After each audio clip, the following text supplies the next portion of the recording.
Welcome to this explainer. Today, we're diving headfirst into divine dialectics. We're going to unpack exactly how the Quran serves as an absolute masterclass in stripping away all that dense academic jargon to make incredibly complex logic universally understood.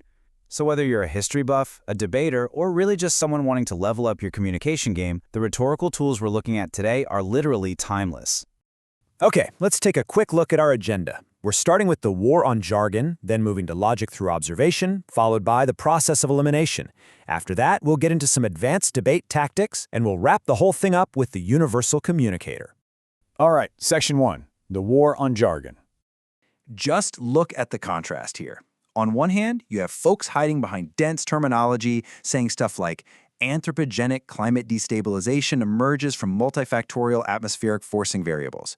I mean, it sounds super smart, right? But let's be real. It's completely inaccessible to the average person. Now compare that to conveying the exact same truth with warm, punchy clarity. Human activity is warming the Earth by trapping heat in the atmosphere. This right here is the core intellectual principle we're examining today. Profound arguments absolutely do not need to be confusing. Our source text completely refutes this old, historical claim, the one made by early scholars like Al-Jahiz, that the Quran somehow lacks structured, technical logic.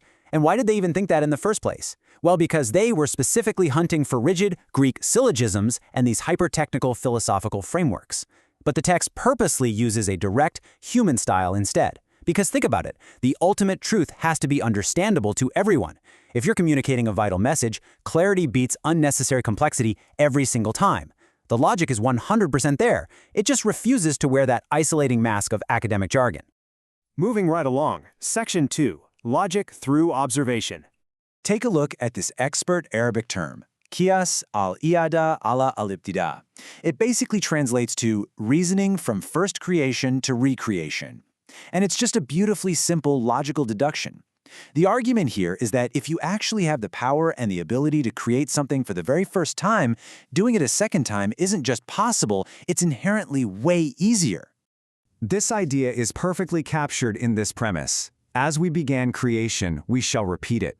It's such a concise statement, but it directly anchors the logical analogy of resurrection. It takes an undeniable past event, the fact that we exist and were created, and uses it to logically prove a future possibility. You don't need a PhD in philosophy to grasp this, right? It's an incredibly intuitive, airtight argument. And this ancient logic translates so brilliantly to our modern world. Think about it. If a programmer can painstakingly build a complex piece of software completely from scratch, restoring a saved backup of that exact software is a walk in the park. Or if a manufacturer can build a car from raw materials, putting one back together is totally within their wheelhouse. Raw capability demonstrated once practically guarantees that same capability later on. Another fantastic observational tool we see is the paradox. The source highlights this really interesting Quranic paradox of fire coming from most green trees. Back in the ancient world, green wood was deeply associated with water and moisture, which is literally the exact opposite of fire. But by pointing out that opposites can actually emerge from opposites, the text reminds us that reality is constantly full of surprising transformations, just like how we generate electricity from water dams today. It teaches us that just because something, like life coming from death, seems totally counterintuitive, that doesn't mean it's scientifically or logically impossible. Okay, Section 3, the process of elimination. Here we're defining al-sabr al-taqsim, which is the elimination of possibilities. This is an incredibly effective technique. You basically group all the possible explanations for something and then narrow them down one by one.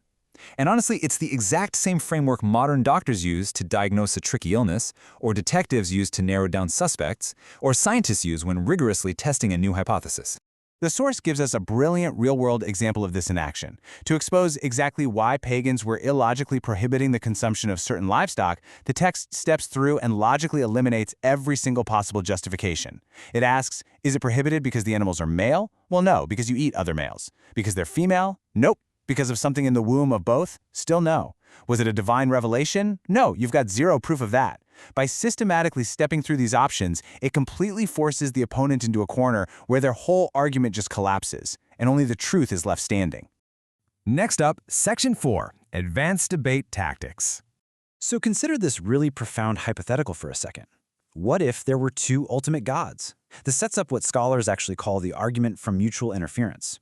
It's this clever way of using hypothetical concession, so temporarily going along with your opponent's premise, to visualize just how absolutely absurd the idea of multiple supreme authorities really is. Because if you imagine two gods controlling the universe, or to use a more modern analogy, two people fighting over a single steering wheel with equal strength, there are really only three logical outcomes. If both succeed, you just get contradiction and massive chaos. If neither succeeds, well, that proves both are weak, meaning neither is actually a true god. And if only one succeeds, it proves only one was ever truly superior in the first place. This just beautifully breaks down why only one ultimate sovereign can logically exist, completely bypassing all that confusing theological jargon. Next, we have al-intiqal, which means shifting to another argument.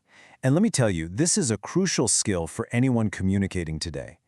Bad faith actors love to use semantic traps. They twist definitions. They bog you down in endless little details, all to stall the debate and confuse the audience. When someone deliberately twists your words, you don't stay stuck in the mud trying to untangle their mess. You use this rhetorical tool to strategically shift the evidence to something completely undeniable. Take this famous historical debate between Abraham and a tyrant king. Abraham was arguing that his God gives life and death. The king, acting in total bad faith, manipulated the concept. He brings out two prisoners, executes one, frees the other, and boldly claims, "Hey, I just gave life and death."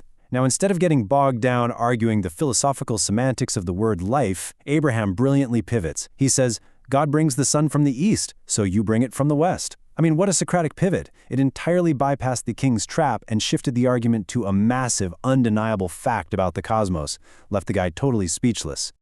Another totally masterful tactic is al-qal bil mujab, turning the opponent's words against him. This is such a powerful technique. You essentially accept the exact phrasing or premise of your opponent, but you totally redirect its meaning to support your own argument. Here's how it was used historically. Hypocrites hurled this insult, saying, "The honorable will expel the weak." They expected it to be this devastating blow. But the rebuttal didn't even bother denying the premise. Instead, it accepted the exact wording but completely redefined the terms, asserting that true honor actually belonged only to the believers in God. Instantly, the insult was flipped into a victory. It's exactly like when someone today says, "Only influential people change society," and you calmly reply, "Exactly," which is why ethical leadership is our absolute priority. You take their words, but you flip the implication right on its head. Finally, we arrive at Section 5, the universal communicator. All these logical structures we've talked about, the arguments from first creation, the process of elimination, those brilliant Socratic pivots, they are profoundly effective precisely because they speak to everyone simultaneously. A shepherd perfectly gets the life from death analogy of a barren field turning green after the rain. A philosopher appreciates the rigorous process of elimination. A king natively understands the logic of absolute sovereignty. These methods completely dodge the trap of dry academic formulas, allowing the truth to resonate across literally all demographics, from kids to scholars. So, if there is one crucial point you take away from this entire explainer, let it be this. Profound, complex logic does not require dense jargon. The true hallmark of a universally powerful argument is its clarity and its accessibility. Seriously, if you have to hide your logic behind impenetrable words, your logic might not be quite as airtight as you think. So I'm going to leave you with a challenge. Take a hard look at your own ideas, your own presentations, your own arguments. How can you strip the jargon from your own dialectics? Are your ideas accessible enough that anyone could grasp them right out of the gate? Think about it. Thanks so much for joining me for this explainer. Now, go out there and apply this universal rhetoric today.